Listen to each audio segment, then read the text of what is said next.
Hey everyone, and welcome to our deep dive into personality. Huh. We're going to be looking at this textbook called Personality by Hmm. Dr. Amit Shukladar Okay. and kind of unpacking some of the uh, key ideas around personality perception and attitudes Yeah. and how these concepts influence who we are and how we navigate the world. Sounds Yeah, fascinating. pretty cool. So to kind of kick things off, I was looking at the word personality itself and I was like, what does that even mean? Right. And turns out it comes from this Latin word persona, Oh, interesting. which basically means mask. So it's like we're all wearing these masks, projecting an image to the world. Well, the interesting thing is that personality is more than just a facade, right? Yeah. Experts like Gordon Allport and Stephen Robbins, who are featured in this book, actually highlight how personality encompasses our inner world, too. It's not just how we present ourselves, but also our thoughts, our feelings, and even our behaviors. Okay, so it's not just a superficial mask, but rather Yeah. a reflection of our inner landscape. One thing I found really interesting was how the ancient Greeks were already categorizing personalities back in the day. Oh, wow. They had these four types: sanguine, phlegmatic, choleric, and melancholic. These ancient personality types are fascinating because they kind of foreshadow some elements of modern personality models even. Oh, really? Think of it like this. Sanguine, the life of the party, Fine. always optimistic, full of energy. Then there's phlegmatic, the peacemaker, calm and empathetic, great at reading people. Choleric, the driven leader, a bit intense maybe. And lastly, we have melancholic, the deep thinker, loyal and orderly. I can see how those characteristics still resonate today. I mean, Yeah, everyone knows people like that, right? absolutely. So then the question is, what shapes these personalities? What makes us who we are? Right, right. Well, Dr. Chakladar points to three main factors in this book: heredity, environment, and situation. Okay, so starting with heredity, that gets at the whole nature versus nurture debate. Right. It's not as simple as genes determining everything, Uh-huh. but they definitely lay the foundation. Yeah, we can't ignore our biology. Exactly. And the book breaks down these biological factors into three categories: Yeah. what we inherit, our brain structure, and even our physical features. Wow. So our genes, our brain, and even our physical features all contribute to who we are. It's pretty incredible, yeah. But then there's the environment. Yeah. Right. Makes sense that our upbringing and surroundings shape us too. Yeah, especially our families. I mean, think about it. Family dynamics are incredibly influential, particularly in those formative years. The book mentions everything from socioeconomic background, Yeah. family size, even birth order Really. as factors that impact personality development. So like whether you're the oldest child or the youngest could actually influence your personality. It can, yeah. The way we learn to interact with others, our values, our sense of self, all heavily influenced by our family dynamics. Makes you wonder if parents really understand the impact Yeah. that they have, right? Right. And then there's the impact of culture. Oh yeah, culture. How does that fit into all of this? Well, culture is a powerful force in shaping personality as well. Different cultures have different norms and values, which in turn impact our attitudes towards things like independence, competition, and cooperation. Oh, that's a great point. Like in some cultures, being independent is highly valued, while in others, the focus is more on interdependence and community. Exactly. And then we have the third factor, situation. Yeah. Seems pretty obvious that our behavior can change, depending on the context we're in, right? You think about it, you probably wouldn't act the same way at a job interview as you would at a party with your friends. Probably. The book highlights how different situations can bring out different aspects of our personalities. So we're not static beings. We adapt and respond to the world around us. Exactly. All of this is fascinating. But I'm curious about how these personalities that we've been discussing affect our perceptions. How do our individual personalities color the way we see the world? That's a great question. And that's where perception comes in. It's the process of assigning meaning to the world around us. Okay, so it's how we make sense of things. Right. But here's the thing. It's entirely subjective. Wait, so what I see and hear might be totally different from someone else's experience, even if we're in the same situation. Exactly. We all have these filters based on our experiences and personality. Like we're seeing the world through different lenses. Yeah, and the book dives into the factors that influence these lenses. Some are internal, like past experiences, motivations, and of course, personality. And others are external, like the intensity of the experience, the size, or even the novelty. Okay, so it's not just about what's actually out there in the world. It's also about how we filter and interpret it based on all these factors. Exactly. I remember Dr. Chakladar mentioning how a hungry person is more likely to notice food smells. That's a great example of how our internal state can influence our perceptions. Makes sense when you're hungry. Everything seems to remind you of food. Right, and think about advertising, which uses these external factors to grab our attention. A full-page ad will be perceived differently compared to a tiny little classified ad. That's true. And remember how movement grabs our attention. That's why those flashing billboards are so effective. Oh, yeah. It all boils down to this intricate dance between what's actually out there and how our brain processes it. So does this mean that our perceptions can sometimes be wrong? I mean, we don't always see things accurately, right? You're right, our perceptions aren't always accurate. Dr. Chakladar actually goes into some common perceptual errors, Oh, I'd love to hear about those. like the halo effect. What's that? It's where we judge someone based on a single positive trait, often overlooking their other less flattering qualities. Well, I've definitely seen that before. Yeah. Like assuming that someone who is attractive is also intelligent. Exactly. We're creating this halo around them based on very limited information. And then there's selective perception. Okay, what's that one? It's when we tend to see what we want to see, Yep. ignoring information that contradicts our beliefs. So we're filtering reality to fit our own narrative. Right. And then, of course, there's stereotyping, which unfortunately is still very common. Yeah, we judge people based on group affiliations rather than their individual characteristics. And stereotypes can lead to prejudice and discrimination. It's like we're putting people into these boxes without really getting to know them as individuals. Exactly. So if our perceptions can be so flawed, is there anything we can do to improve our perceptual accuracy? The good news is that the book provides some strategies for that. Oh, perfect. I'm definitely all ears for that. Well, Dr. Chakladar emphasizes the importance of self-awareness. Okay, so the more we understand our own biases, the better we can catch ourselves when they're influencing our perceptions. Exactly. He also mentions this model called the Johari window, which helps us understand how we present ourselves to others and how they perceive us. Right. It's a tool for personal growth by increasing self-awareness. The book also suggests practicing empathy, right? Nice. Putting ourselves in other people's shoes, trying to understand their perspective. So it's not just about being critical of ourselves. It's also about approaching situations with a more open and positive mindset. Yeah. It seems like that would help us to see things more clearly, Absolutely. to avoid jumping to conclusions or letting our biases cloud our judgment. It's about being willing to challenge our own perceptions. Okay, so we've covered a lot of ground with personality and perception. I think I'm ready to move on to the final piece of the puzzle.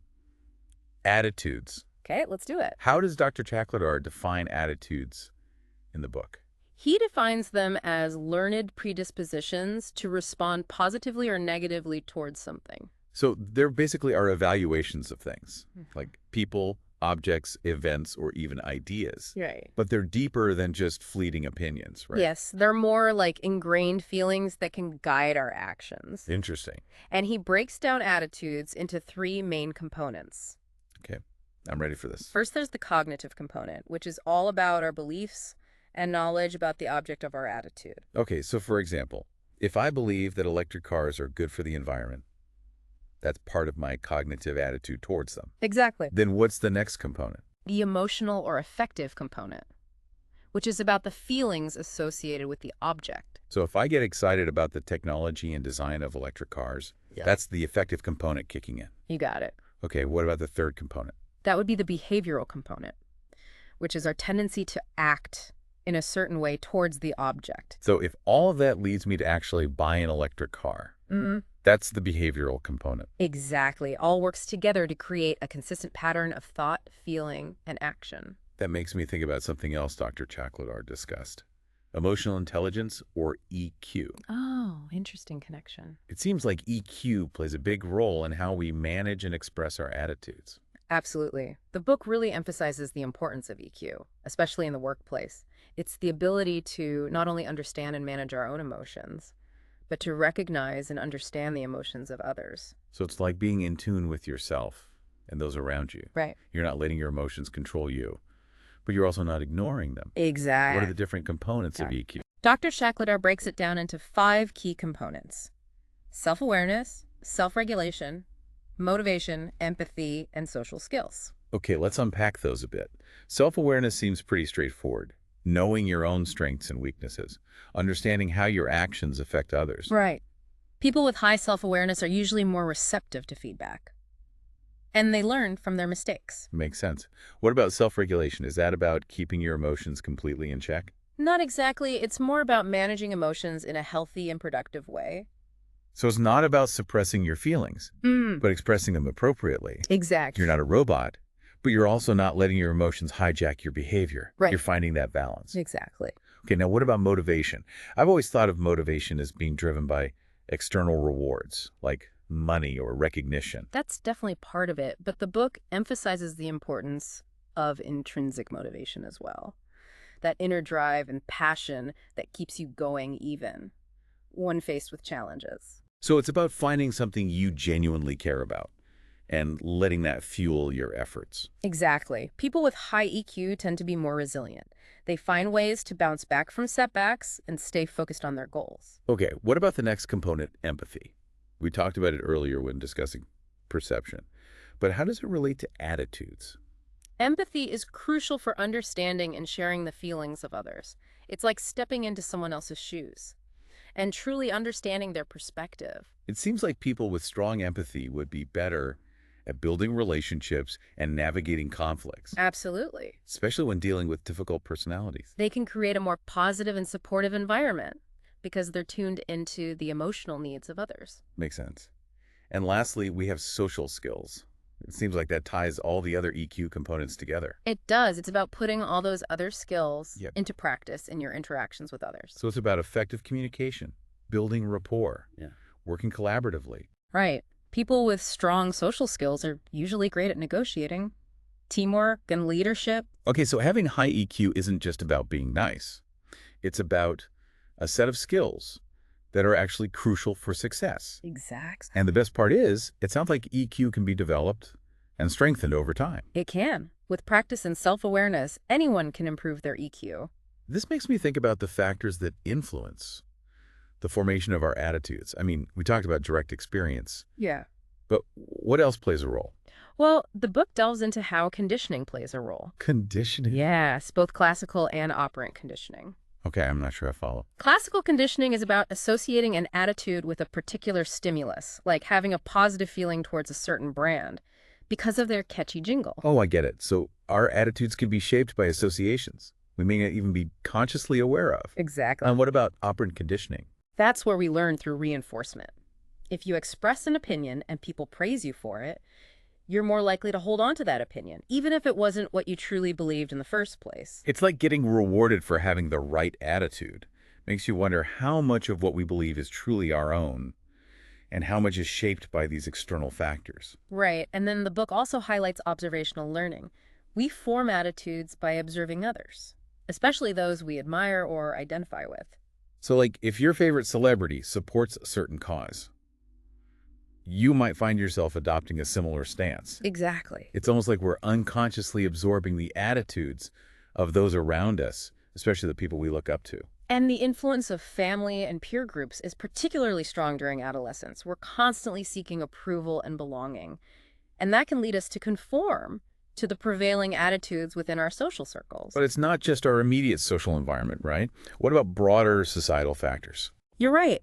The book mentions how factors like our neighborhood, economic status, even our occupation can impact our attitudes. So someone who grew up in a rural community might have different views on certain issues compared to someone from a big city. Exactly. Our experiences shape our perspectives. And of course, we can't forget the elephant in the room, What's that? the influence of mass media. I mean, we're constantly bombarded with messages from news outlets, advertising, social media, Yeah. all vying for our attention and influencing our attitude, It's a constant stream of information, shaping our perceptions and beliefs about the world. which makes critical thinking more important than ever. Absolutely. We need to be aware of these influences so we Yeah. can evaluate information objectively and form our own informed opinions. Couldn't agree more. This has been incredibly insightful. We've explored emotional intelligence, how our attitudes are formed, and how they can be influenced by so many different factors. But how does this all tie back to our personalities and perceptions? That's the million-dollar question, isn't it? It- And that's exactly what we're going to dive into in the next part of our deep dive. Okay, so stay tuned, everyone. We'll be right back to explore how personality, perception, and attitudes all work together. It's going to get even more fascinating. I can't wait. See you soon. Welcome back, everyone. So we've been on quite a journey so far, exploring how our personalities develop and how easily our perceptions can be skewed. Now I'm ready to tackle this last concept, attitudes. What exactly are they, and how do they fit into all of this? Well, you know, the book defines attitudes as learned predispositions Okay. to respond positively or negatively towards something. So they're basically our evaluations of things, like people, objects, events, ideas. Right, but they're a bit deeper than just fleeting opinions. They're more like these ingrained feelings that can actually guide our actions. So you're saying that our attitudes actually influence how we behave? Exactly. Dr. Shackleter actually breaks down attitudes into three main components. Okay, all right. First, you have the cognitive component, Targeted. Okay. which is all about our beliefs and knowledge, about the object of our attitude. So, for example, if I believe that electric cars are better for the environment, that's part of my cognitive attitude towards them. Precisely. Okay, what's the next component? Then there's the emotional component, Okay. or sometimes called the affective component. This one is all about the feelings associated with the object. So if I get excited about the technology of electric cars, that's the affective component. got it. Okay, I think I'm getting this. And the third component. The behavioral component, which is our tendency to act in a certain way towards the object. Okay, so if my positive beliefs and feelings about electric cars lead me to buy one, that demonstrates the behavioral component of my attitude. Exactly. It all works together to create this consistent pattern of thought, feeling, and action. Now, this all makes me think about something else the book talks about. What's that? Emotional intelligence, or EQ. It seems like EQ plays a big part in how we manage and express our attitudes. It absolutely does. In fact, the book really emphasizes the importance of EQ, especially in the workplace. Makes sense. EQ is about being able to understand and manage your own emotions, but also being able to recognize and understand the emotions of others. So you're saying that EQ is all about being in tune with both yourself and the people around you. Exactly. You're not letting emotions control you, Yeah. but you're also not ignoring them either. Right. It's all about finding that balance. So how do we break down EQ? Like, what are its different components? Well, Dr. Shackleter breaks it down into 5 key components. Okay. Self-awareness, self-regulation, motivation, empathy, and social skills. Okay, let's go through each of those. Self-awareness seems pretty straightforward. Yeah, it's knowing your own strengths and weaknesses, understanding how your actions affect others. People with high self-awareness tend to be receptive to feedback, and they learn from their mistakes. Makes sense. And what about self-regulation? Self-regulation is all about managing your emotions in a healthy and productive way. So you're not suppressing your feelings, but you are expressing them appropriately. Right. It's about having control over your emotions, rather than letting them control you. So you're not a robot, but you're not letting emotions hijack your behavior either. Precisely. Okay, that makes sense. What about motivation? I think a lot of people think about motivation as being driven by external rewards like money or recognition. I know, I do. That's certainly a part of it, but the book really stresses the importance of intrinsic motivation as well. Intrinsic motivation. Yeah, it's that inner drive and passion Yeah. that keeps you going even when you're faced with challenges. So it's about finding something that you genuinely care about and letting that fuel your efforts. Exactly. It's about doing something because you want to, not just because you have to. Right. People with high EQ tend to be more resilient and optimistic. They find ways to bounce back from setbacks and stay focused on their goals. Okay, let's move on to the next component, empathy. We touched on empathy earlier when we were talking about perception, but how does it relate to attitudes? Empathy is crucial for understanding and sharing the feelings of others.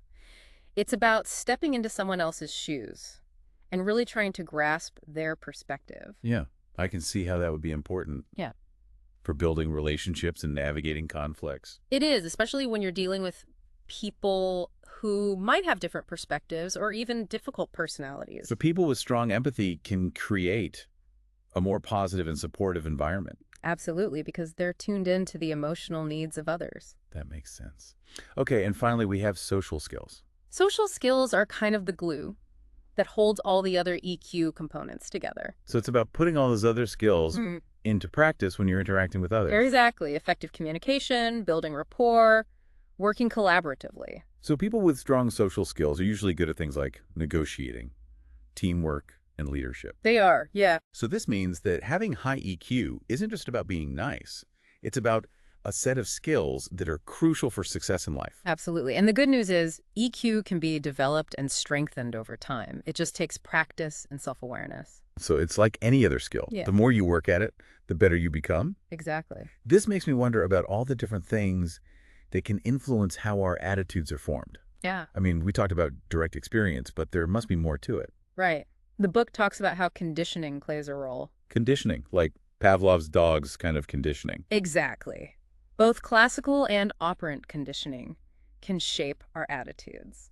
Okay, tell me more about that. So with classical conditioning, it's about associating an attitude with a particular stimulus. Like if you have a positive feeling towards a certain brand because of their catchy jingle. That's a great example. Our attitudes can be shaped by associations that we may not even be consciously aware of. Wow, that's kind of scary, isn't it? I mean, we think we're making our own choices. Hmm. But sometimes it's these subconscious associations that are influencing us. Right. Okay, what about operant conditioning? How does that work? Operant conditioning is all about learning through reinforcement. So, for example, if you express an opinion and people praise you for it, you're more likely to hold on to that opinion, even if it's not something you truly believed in the first place. So it's like we're being rewarded for having the right attitude. Exactly. It makes you wonder how much of what we believe is truly our own and how much is shaped by these external factors. It's an interesting question, isn't it? It is. The book also highlights the importance of observational learning. We form attitudes by observing others, especially those we admire or identify with. So like if your favorite musician or actor supports a certain cause, you might find yourself agreeing with them. Exactly. It's almost like we're unconsciously absorbing the attitudes of the people around us, especially those we look up to. And this is especially true when we're young. The influence of family and peer groups is incredibly strong, particularly during adolescence. I guess that makes sense. I mean, teenagers are trying to figure out who they are and where they fit in. Right. They're constantly seeking approval and belonging, and that can lead them to conform to the attitudes of their peers. Or their families. Right. But it's not just about our immediate social environment, is it? There are also these broader societal factors at play. You're right. The book talks about how factors like our neighborhood, our economic status, even our occupation can impact our attitudes. Okay, so for example, someone who grew up in a rural community might have a different view of environmentalism than someone who grew up in a big city. Exactly. Our experiences really shape our perspectives, and that includes our attitudes. Oh, I almost forgot. We can't leave out mass media. Oh, yes, the elephant in the room. It feels like we're constantly bombarded with messages. From news outlets, advertising, social media, all trying to grab our attention and influence our attitudes. And they're very good at it. It's this constant stream of information shaping our perceptions and beliefs about the world. Which makes critical thinking so important these days. We need to be aware of these influences so that we can evaluate information objectively and form our own opinions. Couldn't agree more. This has been so insightful. We've explored EQ, how our attitudes are formed, and all these different factors that can influence them. But how does this all tie back to our personalities and perceptions? That's the big question, right? How do these three concepts all work together? It is. And that's precisely what we're going to unpack in the final part of our deep dive. I can't wait. It's going to be fascinating. It is. See you soon. All right, so we're back and ready to dig into how these three concepts, personality, perception, and attitudes all work together. We've seen how our personalities develop, how our perceptions can be skewed, and all the factors that shape our attitudes. But how does this all connect? Well, it's kind of like a fascinating dance, a constant interplay between these forces. Our personalities influence how we see the world. Those perceptions then shape our attitudes, and those attitudes drive our behavior. And then that behavior can actually circle back and reinforce our perceptions and even influence our personalities over time. So it's not just a one-way street. It's a dynamic system where everything's connected and constantly evolving. Exactly. Think of it like this. Let's say you have someone with a generally optimistic personality. They tend to see the glass as half full, you know. The eternal optimist. Right. They're more likely to perceive situations in a positive light, focusing on the good stuff, Yeah. rather than dwelling on the obstacles. So their optimistic personality actually shapes their perception of the situation. Exactly. And that perception is going to lead to more positive attitudes, like, I can do this, or things will work out. And those attitudes, they can manifest in behaviors, like taking on challenges with enthusiasm, or persevering even when things get tough. It becomes this upward spiral of positivity. Their personality, perception, and attitude, all working together to create that positive outcome. Exactly. But on the flip side, imagine someone with a more pessimistic outlook. Okay, yeah. They might see that same situation as fraught with danger or difficulty. So their perception is clouded by their pessimism. Right, and that can lead to negative attitudes like, this will never work, I'm bound to fail. And those attitudes can become a self-fulfilling prophecy, influencing their behavior in a way that actually makes failure more likely. It's almost like they're setting themselves up for failure without even realizing it. Right. So I guess this highlights how important it is to be aware of our own biases and tendencies. It's crucial. If we can catch those negative thought patterns early on, we can shift our perceptions and attitudes to something more constructive. It's like we have the power to change our own outcomes by changing our mindset. Exactly. And this is where that emotional intelligence comes in. EQ, yeah. Learning to manage our emotions, empathize with others, and build those strong relationships can make a world of difference. It sounds like having high EQ can really help us to navigate those tricky situations and create more positive experiences for ourselves and others. Absolutely. So as we wrap up this deep dive, what are some of the key takeaways for our listeners? Well, I think the most important thing is self-awareness.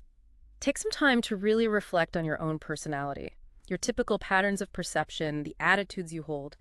Ask yourself, where did these come from? Are they serving me well? Yeah, it's like holding up a mirror to yourself Yeah. to get a better understanding of your own inner workings. Exactly. And once you have a clearer understanding, then you can start to identify those areas where you might want to make some adjustments. Maybe challenge those negative thought patterns, or work on becoming more optimistic, or even improve your empathy or emotional regulation skills. It's empowering to realize that we have the ability to change and grow. It is. Remember, our personalities, perceptions, and attitudes aren't fixed. They can evolve throughout our lives. We're not stuck with the hand we were dealt. We have the power to shape our own destinies. Yeah. So, to close out our deep dive, I want to leave our listeners with one final thought. Okay. If our personalities and past experiences influence how we see the world, how can we become more aware of our own biases and strive for more objective perceptions? It's a question worth pondering. It is. It's a journey of self-discovery, constantly questioning our assumptions and challenging our perspectives. It's been an amazing journey exploring personality with you. I hope our listeners have enjoyed the exploration as much as I have. Me too. Thanks for joining us on this deep dive into personality, and we'll see you next time.